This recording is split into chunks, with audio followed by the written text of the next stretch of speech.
aggressive agenda to walk through. So, all right, looks like we are recording. Thank you very much, Steve, from the Alumni Association for helping us get this program started. And I want to really appreciate and send my appreciation and thanks to our alumni attendees that are joining during their lunch hour during a busy week. So appreciate your time today. And I'm excited for a lively discussion with our guest speakers, Professor J.B. Kurish, Miguel Martinez, and Josh Kram. So as this event is targeted for the DC business community. So my name, I want to introduce myself briefly. My name is Mitch Levine. I am on the board of the Washington Business DC Alumni Association. We attempt to provide programming and coordinate with our DC area alumni to provide valuable programming that correlates to Emory alumni's interests and the business community. We have been pivoted to an online forum, as you can see, of course. We are hoping to get back out there in person to do various networking events and connect with alumni in the DC area. But given that we're virtual right now, we've been able to tap into speakers and attendees that are across the world and also right here in our backyard. But today's event is focused on specifically on some things that the DC community might be especially keen into and interested in, is how the business community will coordinate with the Biden administration. So I'm not sure if this group is majority lobbyists or policy advisors, or if they're just like me, kind of curious about the topic. This event came from, stemmed from the Washington campus, my participation in the Washington campus, which I maybe some of you enrolled in during your time at Emory, which is a program that Goizueta participates in, and J.B. Kurish can speak a little bit more about that and his talking points. But essentially the Washington campus is a consortium of various business programs that meet in DC to hear how business industries coordinate with federal, state, and local policy leaders and politicians, and how they work with advocacy organizations, trade organizations to advance their interests, and how they partner with elected officials. So I think we try to build a strong portfolio of panelists that can speak to those topics, both that sit as advisories, set internally, and work with the industry peers to coordinate with advocacy groups to advance the interests of their organizations and industries. So really excited for this conversation. I think given the fact that the past 100 days of Biden's administration just passed, we've got a lot of lessons learned from how Biden will be treating his partnership with trade groups. We obviously know how that has changed from administration to administration, and eager to get everyone's feedback. So we'll save a few minutes at the end, about 10 minutes for Q&A from the audience. So please enter your questions throughout the conversation.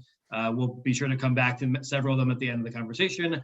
I will be leading a panelist-led conversation with our panelists today. And with that, I want to introduce our three panelists that I really appreciate you guys taking the time out of your busy schedules to join us. So first, as I alluded to, J.B. Kurish joined Goizueta Business School in the fall of 2006.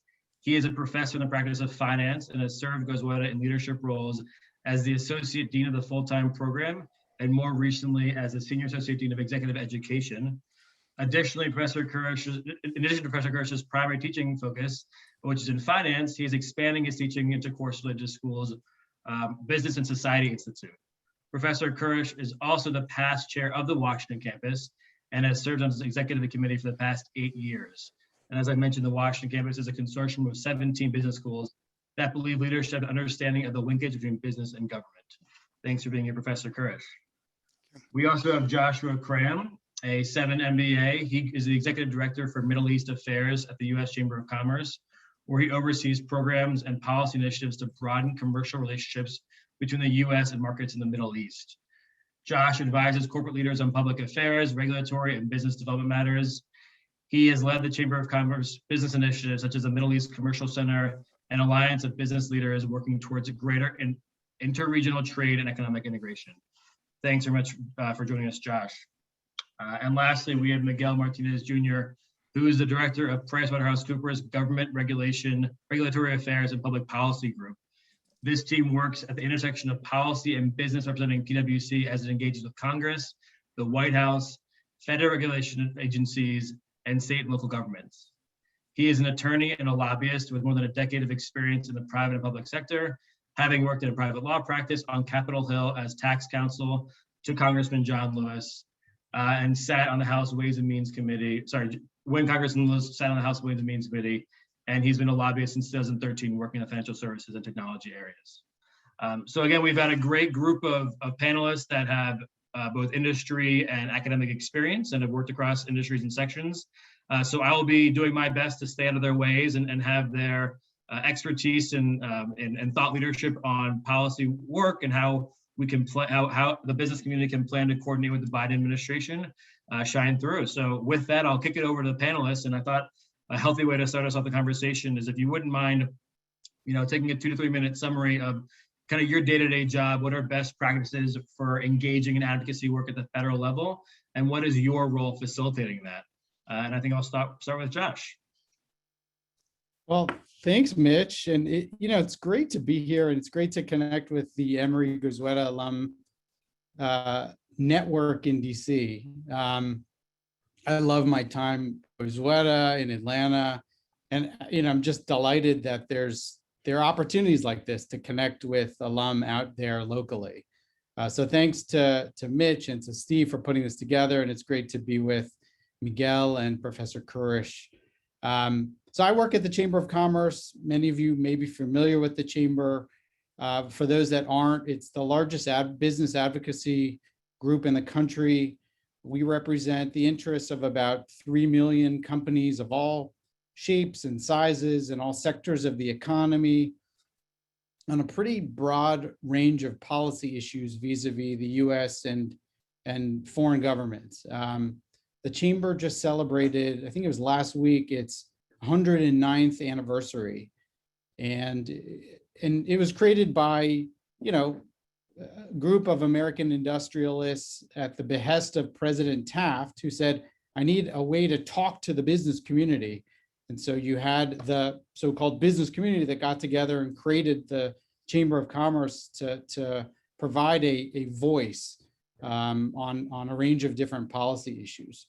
But it's not really a monolith, clearly, and we can talk about that throughout the conversation. And I think our CEO says she likes to say we work with the U.S. government where we can, and we fight with them where we must. And there's a lot to that, which we can unpack. But my work focuses on the trade agenda and advancing policy initiatives that level the playing field for U.S. companies, particularly for those companies working in markets in the Middle East region. And the reason is 95% of customers live outside of the U.S., and we want to make it easier and more effective for U.S. companies to sell to those customers by removing unnecessary trade barriers, regulatory barriers, protecting intellectual property, and things like that. So my work really focuses largely with the State Department, Commerce, the White House, U.S. trade representatives on different initiatives, programs that align sort of business and government priorities in promoting U.S. commercial and policy interests across the Middle East region. So happy to talk more and just really delighted to be here. Awesome, thanks, Josh. Miguel, you want to give us your introduction? Sure, thanks, Mitch. And good afternoon, everybody. Yeah, so PwC, as most people know, we are definitely a small little accounting and auditing shop, but a large part of, besides our core business, which is accounting and auditing, the firm also does, well, I guess we're rebranding advisory, but what most people would think of as consulting services. And that is across all industries. I mean, you can imagine everything from power utilities to auto to it spans the full breadth of the U.S. economy, I'd say. My role, our team is kind of broken up between global, federal, and state and local, and I'm on the federal team.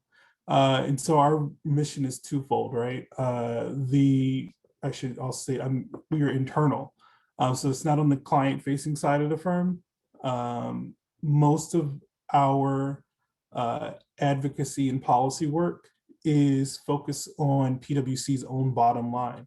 And so that, of course, the core of that is going to be tax and financial services. However, there's also other issues, just like any other business, right? Like I spent most of Friday working.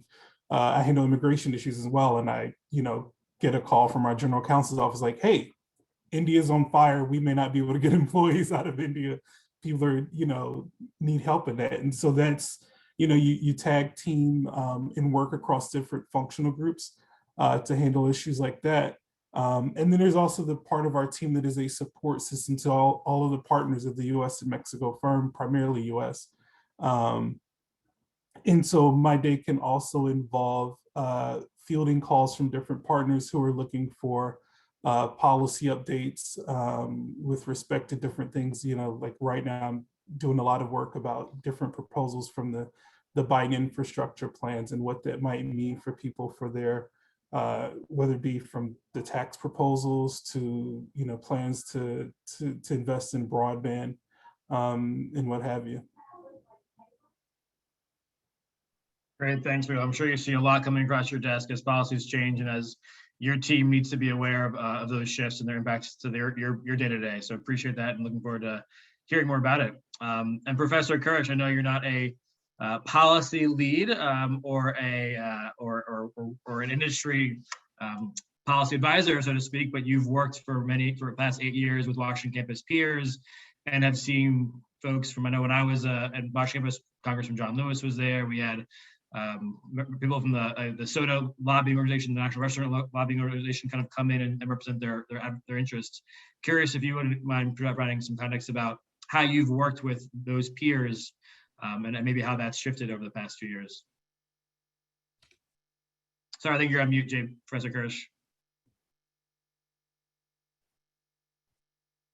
Still on mute. I apologize. I'll take just a brief moment, and that's going to be surprising for any of my ex-students to yield my time as we are going to think about here in DC. But obviously, I've been involved with the Washington campus. Earlier in my life, many years ago, I actually was a senior director at the Government Finance Officers Association. I'm sure Josh and Miguel are aware of that organization, and I ran the research center there. So I spent time when I was much younger on the Hill talking with senators and congresspeople about issues. So I've always sort of been in and around this space, and continues that with my role in the Washington campus as on the executive board of that. I might want to, one of my board members is Maya McGinnis, who runs the committee for responsible federal budget. And that's a great source of material. You can get on their mailing list and just see what's going on, estimates of what the cost of things are. So if anybody wants to drop an email or something to the chat via Steve, I'll be glad to pass that along to you at some point. And where I'm living, and a point I guess I'll start with is I live in Atlanta. I don't live in DC. I'm not at the heart of it, but wherever you are, as a citizen, get involved. I'm pleased that my wife and I became deputy registrars this year in Georgia. My wife was considering a run for a state Senate seat in Georgia, which she decided not to do because there was an unbelievable qualified candidate who's been in the news a lot, Michelle Owl, who is not only a physician, but also Asian American. And you've seen her potentially on CNN and other places. So there's things you can do at your local level that are important. I'm proud that my son has been a poll worker, a poll manager since he's 18, and he's 23 now. And we had the June primary debacle down in Georgia. He actually went to a hearing afterwards and started throwing out ideas. And as it turned out, got hired by the Fulton County as well as by the ACLU to put in place a more to follow some of his ideas about how more efficiently run polling stations. So here's a young kid. Started doing when he's 18. By the time he's 23, he's getting hired by the ACLU to help get elections to run smoothly. And that ultimately is what gets to people that are in DC that Josh and Miguel are working with. So don't sit on the sidelines and watch Josh and Miguel. We can't count only on Josh and Miguel, although I'm counting on them, but get involved yourself. That's good advice. And at the end of this call, I'll ask everyone to kind of share some tips for staying informed about policies and doing their part to represent their personal or professional interests. So those are things for getting us started, Professor Kurish. And that's great background from everyone. I think kind of going into the meat of this, I'm curious, Josh, you mentioned a quote, work with where you can and fight where you must. You're obviously representing a number of different trade businesses and business interests. can you talk a little bit about how you balance all of that together, and how you pick fights, and then how do you get consensus from your members on where to fight and where to partner? Yeah, I mean, I think the good news is that most often there's much more room for collaboration and cooperation between the private sector and the government. And I think there's a fundamental understanding on both sides that the government and the business community must work together to promote sustained and inclusive economic growth and prosperity. And I think, just looking at COVID, it's so obvious, whether it's developing vaccines, distributing shots, ensuring essential services and products reached Americans during shutdowns. I mean, there had to be a strong collaboration. Operation Warp Speed is a great example of a public-private partnership in effect. And so I think, oftentimes when you see the chamber in the news, it'll be taking on the administration or taking on, an issue. But I would say by and large, it's very cooperative, and we're very aligned on sort of the broader objectives here, right? Promoting economic recovery, innovation, American strength and prosperity.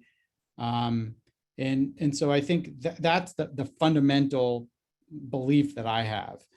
Now, I think, I think there are issues that come up, and whether it's, the Biden administration's, proposal on raising corporate taxes, or whether it's regulation in certain areas. I mean, there's areas that there is always healthy back and forth and give and take between regulators and the private sector, and it's sort of this fundamental discussion about, who are the job creators, where are jobs coming from, what's right regulation, what's over regulation, how do you incentivize companies to do the right thing versus over regulating and controlling the market.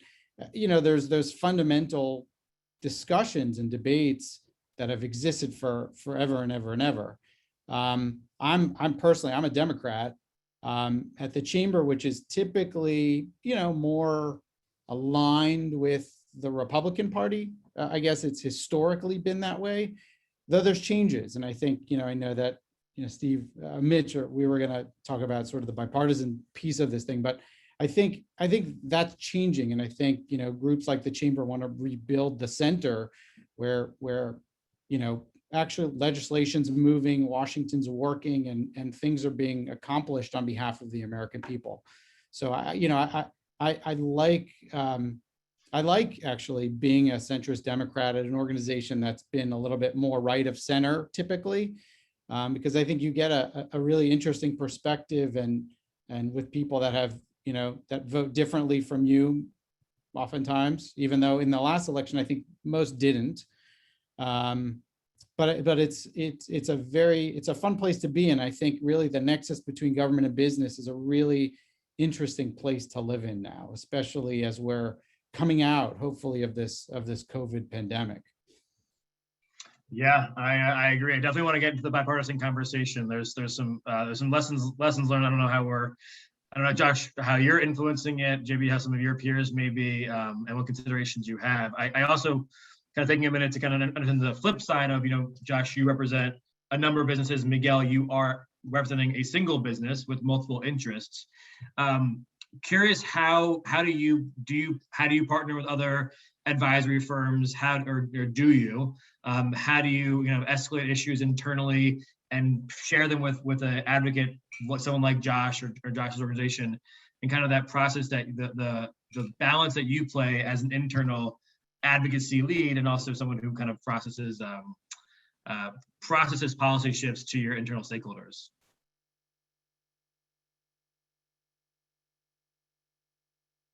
Sorry about that, struggling to go off mute there. No worries. Yeah, I would say that it is a bit of a juggling act, right? Like and I'd say it's a juggling act always. It has become I guess that much more layered, I'd say, in recent months. In terms of, kind of the big four, we are very similar. So we actually play well together for the most part. There is just like we rely, like a lot of companies, on trade associations to be that place where you can dialogue. Of course, because you have to honor and recognize antitrust laws, right? But your trade associations, like we're all members of the US Chamber, the AICPA, which is the American Institute of CPAs, is a big trade association where most of our individual partners and employees are members. And it creates a venue where we can dialogue and kind of speak as a whole to kind of figure out where consensus is for the profession as a whole. I think that when it's getting to that layered thing, what's been difficult, I'd say, in recent months, when speaking for your company individually, traditionally lobbying at a particular company has been a set where the company states its business goals at the beginning of the fiscal year and its planning for the fiscal year. And then being on the policy team, you take your direction and you formalize your policy and advocacy around where the business is going. I think what's been interesting in this Congress in these past few months is I think that our firm, and I'm sure a lot of other companies have done that, but there's also just kind of been extraordinary external events that have required you to also kind of companies are now having to speak out on issues that they haven't had to address before. So you can't just look at what you might think of as your immediate bottom line issues, right? There are employees who are asking executives to speak out more on things, and that requires the policy teams. Like, we're feeling a little stretch of like, oh, well, I'm used to just worrying about like this particular plan coming from, Congress. But companies are being called to respond to different things. And I think it reflects some of the issues, in the market. For example, we're heavily regulated by the SEC and the PCAOB. And the market is driving a lot of a conversation around, what we call environmental, social, and governance issues, ESG, which is things like climate risk and diversity and inclusion. These are conversations that say business is still learning how to have. And so those are some of the challenges that we've been working through lately. Appreciate that. And by all means, Josh, JB, feel free to jump in. But I like that the external events component of your world, and you may set an agenda at day one, but that kind of shifts and zigs and zags as all evolving goals do. Curious how does that balance your approach to advocacy work and public policy work? And then especially, I think, there are topics you mentioned on a early call, like, immigration reform and making sure that you have access to employees, to recruit employees with certain, visa restrictions. And that is, arguably a very partisan issue. Curious, how do you take these evolving targets and modify your approach when you kind of need to achieve bipartisan support? Oh, is that to me? I'll jump right in. Yeah, I mean, anyone, but since you brought it up. I can't remember how Josh phrased it a few minutes ago, but it's about making sure you have your partners lined up. I think that the most important thing for both individuals and, like the professor mentioned, and just for businesses, is to be engaged and have the conversation with everyone, no matter what you might think their opinion is. I think that right now people want to hear from businesses. And I think I'll rely on something I learned when I was working for Congress in Lewis, is that you always have the discussion. You do. It's the only way you're going to find where there's going to possibly be agreement. And it's the only place where you're going to hash out the differences. And so it's just necessary to remain engaged with everyone so that people can kind of hear each other out. And that's where you talk to everybody. And so, On my team, I am one of two Democrats, and then we have two Republicans in our team. And so we line up our advocacy strategy along those lines. But there are also plenty of companies who don't do it that way. But the important thing is to have the conversation with I would say all four sides, right? Senate Republicans, Senate Democrats, House Republicans, House Democrats. Have the conversation with regulators, and only by having all those conversations, you're going to figure out where the center or the possible lies for finding solutions. Josh, how about you? How have you approached? Obviously, your international stakeholders are. There's a lot more nuance and political stances to take, but kind of how do you achieve, or what's your approach to achieving bipartisanship? Well, I mean, I think from our perspective, my perspective, we have a North Star from a policy standpoint. Here's where we want to go. Here's where we're shooting toward. Here would be the perfect scenario. And I'm fortunate, I think, on the international trade front, there has historically been bipartisan consensus that trade is good and leveling the playing field is good. So there's that, I think, wind at our back. But this administration, if you look at what Secretary Blinken or National Security Advisor Jake Sullivan, if you look at how they talk about trade, it's different. And for them, the rhetoric is about a foreign policy that works for the middle class, right? And I think Jake has said, we can't base our foreign policy about, on helping Goldman Sachs in Asia. It's got to be more holistic. It's got to be broader, and it's got to impact middle class workers across the country. So I think, you have to translate, these broader trade ideas, concepts, whether it's a trade deal or, preferential trade treatment, or, why the administration should focus on tearing down regulatory barriers in country X, Y, and Z into, the real impact in middle America.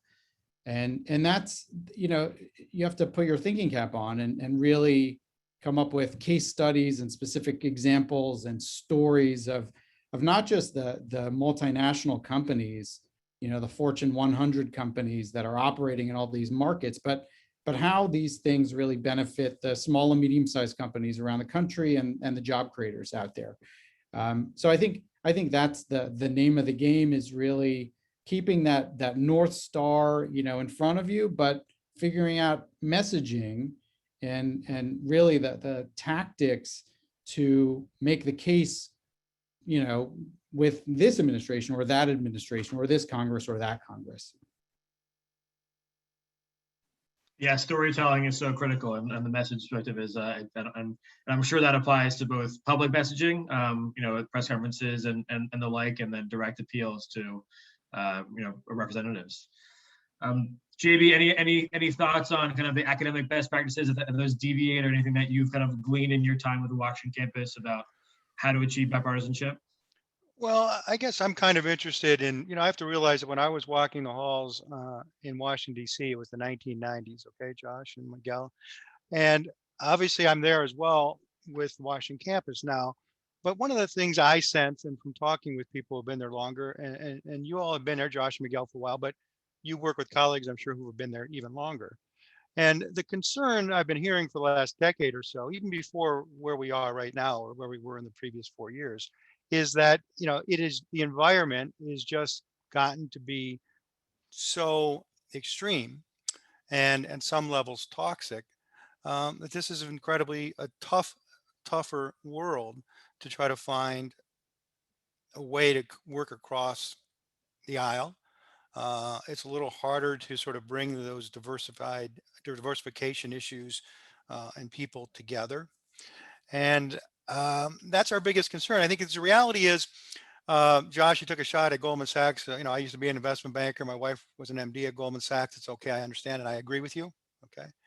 But I think what Miguel was talking about is really interesting right now. We are in a point where business And our understanding of business, all of us on this call, can play a role in trying to change a little bit the environment politically in DC.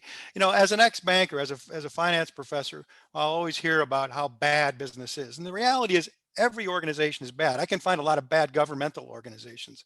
I can find a lot of very bad politicians, just as we can find bad corporations, bad corporate leaders, bad not-for-profit leaders. And I think what I'm eager, or what I'm hopeful is going to happen, is that we have come out of the battle of the last 4 or 5 years. And I think business, I'm actually counting on business right now to right the ship more than I have trust and faith in the politicians in DC. That may be a bit of a harsh statement. There's plenty of well-intentioned individuals, but can they become a well-intentioned group of individuals? And I'm just kind of curious, that sort of macro picture. I'd like to get the perspective of Miguel and Josh from their time there in DC, as well as talking with their colleagues who have even a longer timeline of saying where we were, where we are, and where the heck can we get? Well, I'm happy to start, and GB. So the Goldman line was from, I think, Jake Sullivan, not me, but yeah. Yeah, it's a tough time. I mean, and you see it. I mean, the collegiality, it just the trickle down of sort of the animosity that has really stalemated a lot of Washington in really unhelpful ways. And but I do think, and I'm hopeful that we've turned a page, and that, you know, it's not a clean break. You know, clearly there's a lot still there. But I think it's important, and I'm happy to see, you know, groups like the Chamber that understand the need to rebuild back, to build back the center. And so the Chamber, you know, which has a political action committee and gets involved with congressional races, has changed its scorecard of how we rate and endorse different candidates out there. And it's actually, for the first time, if you look at the last cycle, the Chamber endorsed and got involved with more Democrats. Now, is it 50-50? No. But it's more than it ever was before. And there's a team that's trying to figure out ways on which issues and how to, you know, kind of find more areas of cooperation. I think we just launched this new series, this virtual series, where, I don't know if it's every week or every other week, we bring in 2 members of Congress from either party, and they talk about issues where they are working together. And I think that's an important thing for people to hear, and I think it's an important thing for folks, you know, in Congress to kind of talk about. But I think we need more of that. And I agree with you. I think, you know, the business community has been playing, and Miguel talked about this, about sort of what's the role of the business community in sort of social issues, whether it's climate change, whether it's diversity and inclusion, and, you know, responding to a lot of the major issues of the day. But it does seem like the business community is being asked to, and, you know, you saw it in Atlanta with the All-Star game, and you have the big companies, you know, that were asked to sort of choose sides. I mean, companies are on a range of issues are being asked to sort of get involved in societal issues in a much more dramatic way. And I think companies are increasingly going to demand a center and to actually get Washington to work. And so we're hopeful on the infrastructure bill, on some of these new things that are coming down the pike from the Biden administration. There's, you know, the Chamber's been out there supporting it, maybe not how to pay for it, but supporting, you know, some of these different bipartisan initiatives. And I think that's important, and we need more of that for sure. Yeah, I'll add, I think that you touched on a lot of good points, and I would certainly agree that the environment right now is very difficult in terms of legislating. I think that, and I'm well aware that I say this sitting from Washington, D.C., and kind of wonder what it's like sometimes, and I try to ask as many friends as possible who don't live in Washington, because I get the sense that January 6th was a moment that happened in time and it passed for a lot of the country, but for lawmakers, there are still very strong lingering effects, where I would say that January, February, March, you had, members who worked on bills together every year. It was always, Republican and Democratic member who, when Republicans are in power, the Republican would take the lead and introduce the bill. And when the Democrats were in power, then the Democratic member would take the lead. You saw a lot of those partnerships. I don't know if the term is break up, but, those members have some conversations and say, hey, you voted to challenge the Electoral College, or you said this and it stoked, this attack on the Capitol. There's some really hard feelings that are still permeating through the Capitol. With that said, I will say it does feel like things are starting to get better. Members are starting, I'd never seen a division that cold. And I was on Capitol Hill when there were a lot of divisions around, I was there through the Affordable Care Act and, the Tea Party storming the Hill and, members being yelled at and spat on. And so I would say that January, February was even worse in those times. But you are seeing members making more of an effort to find where they can work on things. I think that the legislative process in these big things are requiring them to work together. Everybody's trying to get out of this pandemic.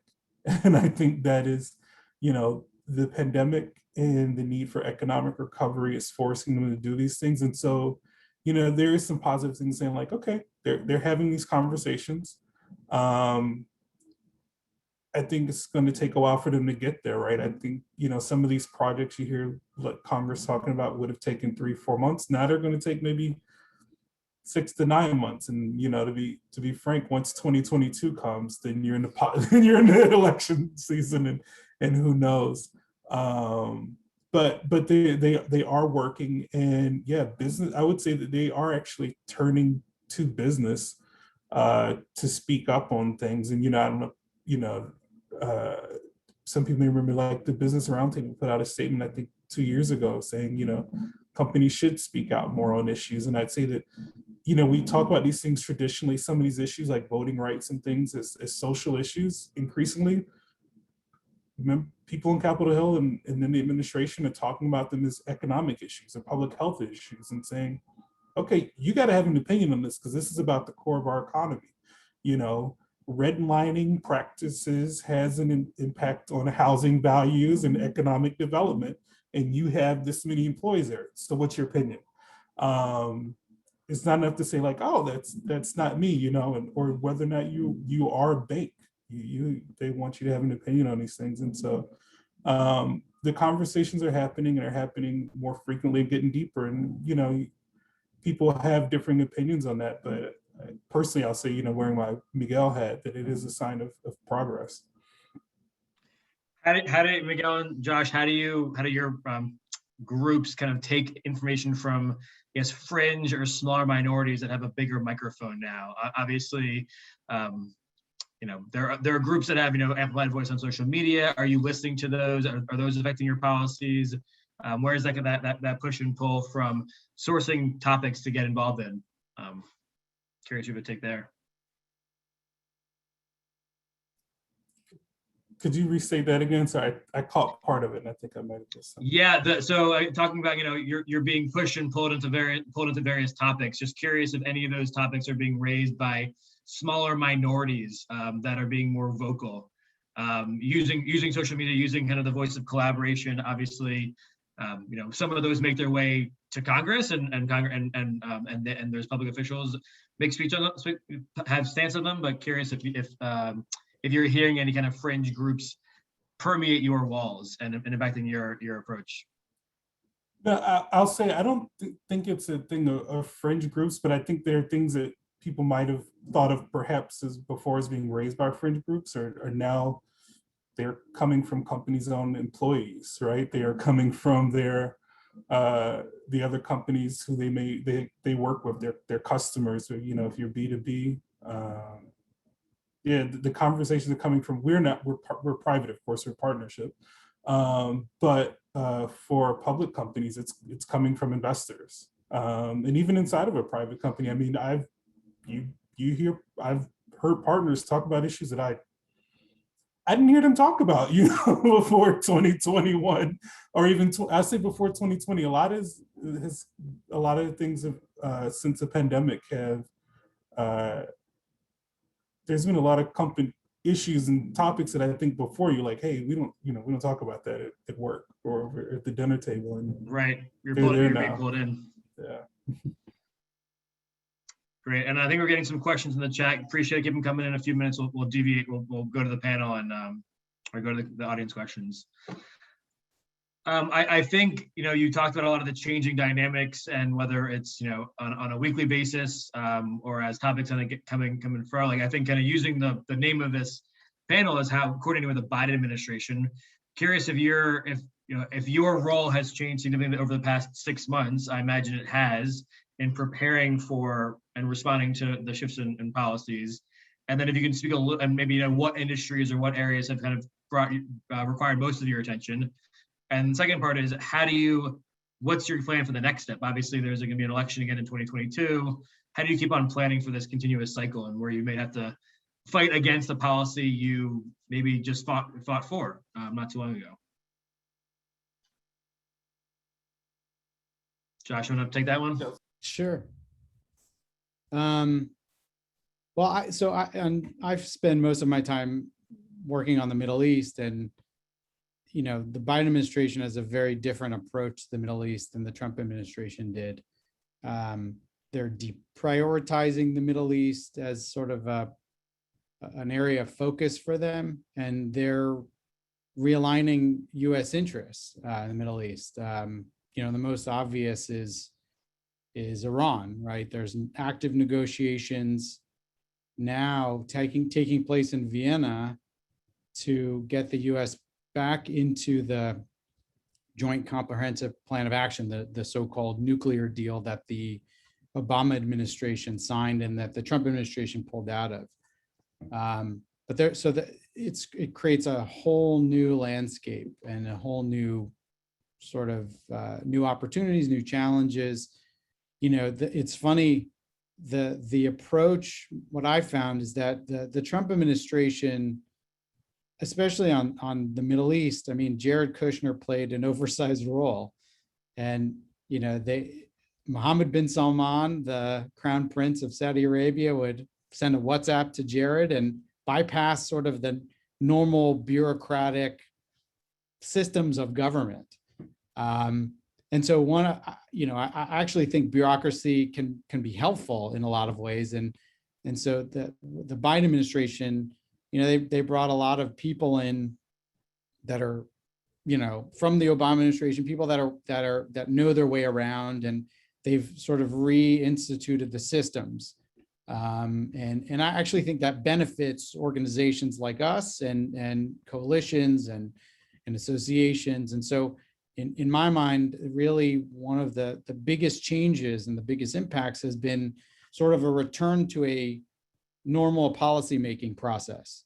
Now there's a lot of changes though in the region that you know, a value-based foreign policy approach to the Middle East, focus on democracy and human rights. What does a health and climate agenda look like in terms of, you know, Middle East agenda? Looking at sort of Russian and Chinese influence in the Middle East and how that impacts U.S. engagement. You know, a lot of big changes that are impacting how we engage and our agenda. But that I would say at the sort of the 30,000 foot level, the way the administration does business and conducts foreign policy is very different, and the approach is very different as a result of it.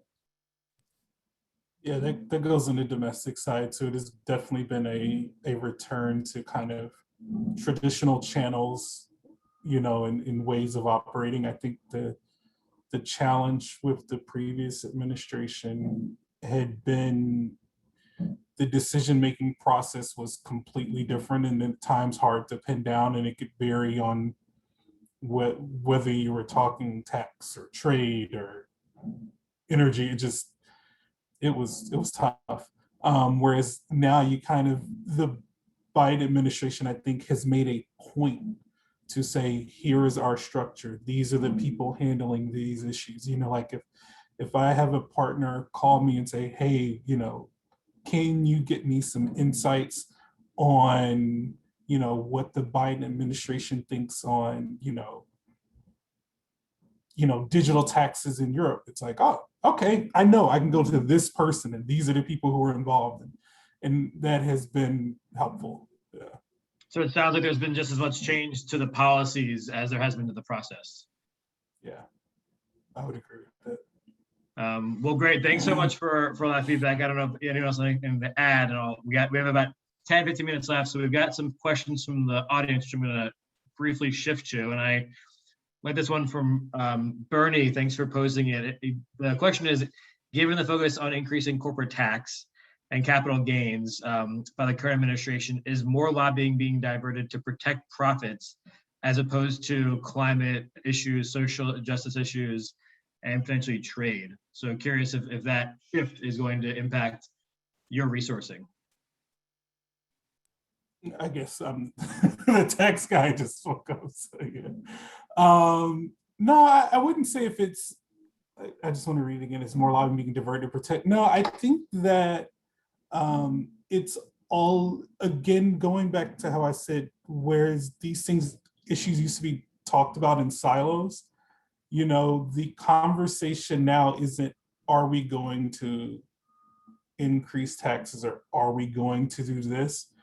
The conversation, at least coming from Capitol Hill, is these things are happening together. If you listen to language from the Biden administration or even from a lot of Democratic lawmakers, they're saying that we are looking at making tax changes for the purpose of investing in these particular things in the economy that are going to be good for business and or families. So I wouldn't say it's like it's a one or the other. And that's part of that thing that I kind of said, companies are learning how to talk about these issues in many ways. And I'd say that trying to figure out how to have the conversation in different ways. We've been talking a lot because they kind of hit this 100 days thing to people in the firm and clients about how to engage. And it's like, hey, you need to be engaged on any and everything. You can't, I don't think this is an environment where you can pick and choose. So I don't think, people are kind of saying we'll weigh more heavily on this issue versus that issue, because that's not the way that the policymakers are talking about it or looking at it. Makes sense. Yeah, being involved in everything, it sounds incredibly challenging to be a mile wide and a mile deep. I don't know how that's possible, but Josh, anything to add to that? Yeah, I mean, I would just say that I think Miguel's right on. I think, you have to walk and chew gum at the same time and, focus on all of the issues because it's like whack-a-mole and you can't just ignore climate. You can't ignore, the sort of social inclusion and diversity agenda. I mean, or the trade, it's like all these pieces do fit together and you have to find ways to work with the administration on all of them. So yeah, I don't think it's a resourcing issue. I think, that at least at the chamber, we have different teams that are cross-cutting, but there's just that sort of constant pace of work around each of those issues. And I think they're all important. Fair. Yeah, you got to stay nimble. Priorities will change and got to balance out. I think back to kind of the question about the climate and the bipartisan approach, which we touched on, but I guess, do we think that this generation of leaders is ready for the challenge? I mean, do we need to wait for the next generation of younger politicians entering the arena to have some kind of change in how in the environment and to be able to work bipartisanly, or is there kind of confidence that this is a short-term approach and things are going to get better and an ability to work across. And JB, obviously you've seen a few generations of politicians and advisors. Maybe you want to take a stab. Well, as an old guy who was about 1 week away from being 66 years old, I don't want to assume that old people can't change. And I don't want to assume that old people are bad and we have to wait to move them along. Um, and the beauty is that smart, intelligent people, as we hope everybody is, who's been an alum of ours, know that they evolve over time. And I think one of the challenges is, are some of the politicians who have been elected, are they able to be evolve as individuals, or do their constituents allow them to evolve? And I think that's a tough issue. I think I don't think it's about, well, you got to wait till some people leave. Yeah, I'd like to have some people leave who've been there a long time, but I got news for you. There's some people that just got there that I want to leave well. So, I think we got to figure out how these people actually motivate themselves to do their job and lead the country as opposed to lead their reelection. And that's a very tough issue in this country that we're in right now. But hopefully we'll figure that out in a better way. And from a little chaos, hopefully there's some things that we can learn to move ourselves forward. I'm actually really optimistic on this point. I think that I think the question kind of called out things like AI and blockchain and green tech. I think that what has been interesting to see is it doesn't get a lot of press, but lawmakers kind of have been working behind the scenes, having these caucuses. Like for example, on AI, I think a few years ago we started engaging with this kind of caucus called Workforce of the Future, right? And you had some people who were worried about the loss of jobs, and you also have people wondering about like, well, how can AI, enhance the ability of a small business to kind of play and do more. And they're having those talks, I think, which is good. And you see members of all ages, and I think that the secret sauce to any government office really is the staff, right? You see all of the senior leaders, right? But behind them is this staff of people who are in their 20s, 30s, and 40s who have a lot of that knowledge base and who have gone back and forth between industry and government. There's actually been a lot of talk from them about working together on a lot of these issues that they talked about, and it was framed in a question in the chat. And I'll say cybersecurity is since the pandemic hit, and there's been this increasing threat from foreign actors, kind of whether it be ransomware attacks or things like SolarWinds, like the talk on public-private partnerships on protecting U.S. cybersecurity for businesses and the electric grid have been phenomenal. It's encouraging. Yeah, that secret army that goes hidden many times. Only see them in DC-based drama shows that get the airtime. But that's right. They're kind of coming in the constant revolving door. We got a few minutes left. I think, Josh, there's a question for you, a specific question about computer chip shortage, and curious if your thoughts are that given a potential shortage, is there going to be a pendulum swing back towards manufacturing in the U.S. and maybe a broader question, if there are interests that you're relying on overseas support, but maybe there's competing interests in getting more manufacturing accomplished in the States. How do you balance that with your? Yeah, it's a broader question. This is a question about sort of the semiconductor shortage that's going to be powering all these new technologies, which is a problem. But it's sort of this broader issues in our supply chain, and the move, I think, by the Trump administration and the Biden administration to promote Buy America, which is not a bad thing. It's actually a great thing. If a wind turbine, I think Biden said it in his speech, like, why should a wind turbine that could be made in somewhere in the US, why should we buy one that's made in China to power our future? I think I posted an article about COVID and sort of the nature of global supply chains these days. And I think you can't cut off the United States from the world and just say we're going to make everything ourselves. I mean, you look at airplanes and cars and even the vaccines that are hopefully getting in everyone's arms.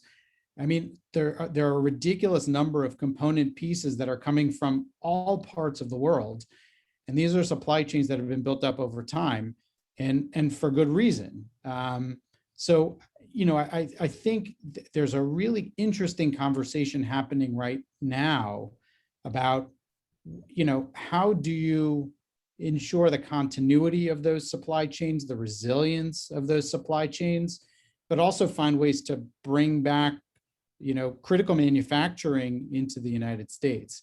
And it's really playing out now. And there's a lot of discussion between the White House and various agencies with the business community as the administration is trying to sort of thread the needle on that, because it's not simple, and you know, there's no kind of easy answer on it. But certainly semiconductors is a priority one for this administration, and I think for the future of the development of these technologies. So it's really an important area. Piggybacking on that quickly, the solar area is something I know a bit about. And one of the big concerns I think that's out there is as we want to move more and more to solar, we've got ourselves in this tough position where a huge percent of silicon comes from China. And they control so much of they have a high percentage of control of raw earth materials. And I think with the behavior of China in the last year, it's incredibly vital that the federal government gets involved with figuring out how to support and bring new technologies or enhanced technologies into the country, because counting on, if we're going to go solar and then we're counting on China to deliver it for us, that's a foolish position to be in.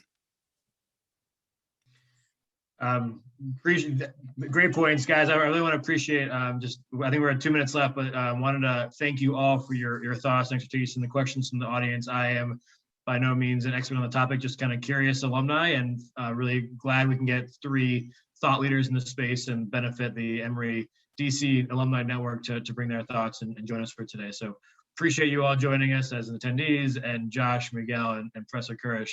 Really, thanks for bringing some thought leadership and your own expertise to the market. I know we were going to get every question from the audience, or even our own pre-canned questions, but if we want to learn more, I think I would be curious if you have 1 or 2 suggestions on staying informed about policy shifts.